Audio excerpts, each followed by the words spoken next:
Greetings. I am with Melanie Kaplan this morning, and we're going to be together this coming Wednesday, February 25th, 5 p.m. at the Avalon, to talk about her recently released book, Lab Dog. And Melanie, first of all, good morning. Good morning. I have to tell you that I only picked your book up about 3 times because I couldn't put it down. And I actually finished it on the way home from California on the airplane last night. I have 3 dogs. I love dogs. I wanted to get back home and hug my dogs after reading this. It is in so many ways joyful, hopeful, and deeply disturbing, if that makes sense. So I can't wait to have our conversation about the book, but I have to ask you, how did this come about? How did you become somebody who became so deeply engaged in the research for this book about animal research and dogs? Yeah, well, I first have to say that most people don't have that experience that you had with the book because it is a tough topic. So people have told me, I have to put it down and come back to it. And as you know, I wove the story of my beagle Hammy through this. And so it's a combination of a love story and also facing some hard truths. And so when I adopted this beagle Hammy in 2013, I really didn't know anything about animal research or dog research. And I knew that he came from a lab in Virginia. And that's all that the adoption organization told me.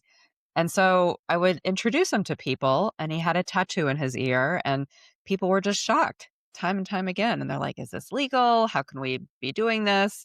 And I really just didn't know anything about it. And so eventually I realized as a journalist, I needed to go get some answers. And this is not the type of journalism I've done throughout my whole career. I've been a freelancer and done a lot of travel writing and writing about animals, but I'm not an investigative journalist, or at least I didn't consider myself one.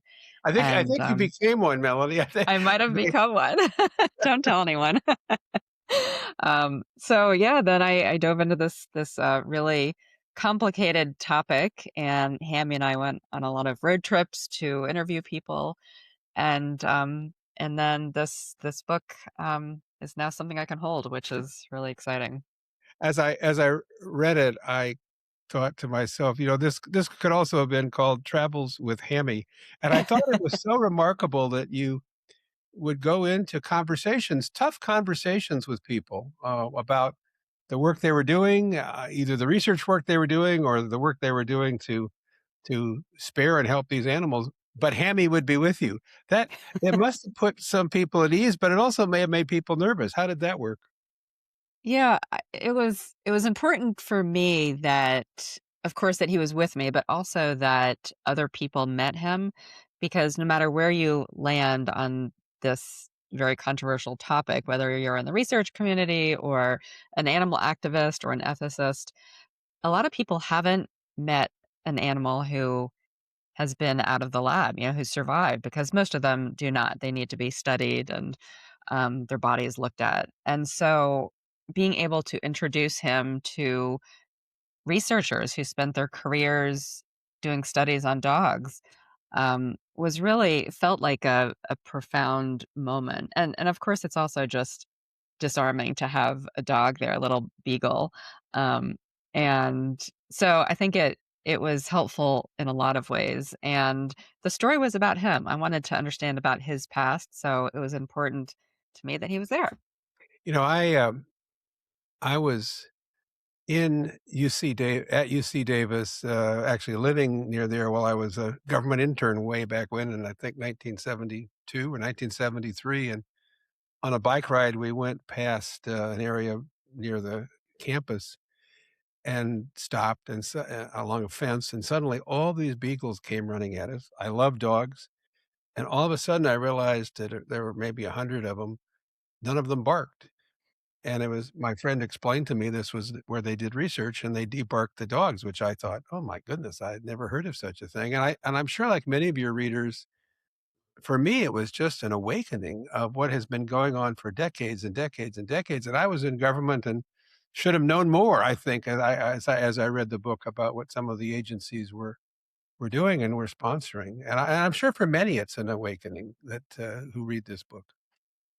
Well, that's really interesting. I got the chills when you were saying that because I spent 4.5 years researching and reporting for this book, but so much of it was reading the history. And so to hear that you actually saw this is crazy. But I wonder if that was part of the radiation studies that were happening at UC Davis. You know, it was Because a that, long time ago, as I read your book, I think it was I was told later, though, they stopped doing this, but then also as I read your book, I wondered, what does "stop doing it" really mean? Because it didn't always really end, but, remarkable. Well, you have been touring, as I understand? You've been traveling around a bit, talking about the book?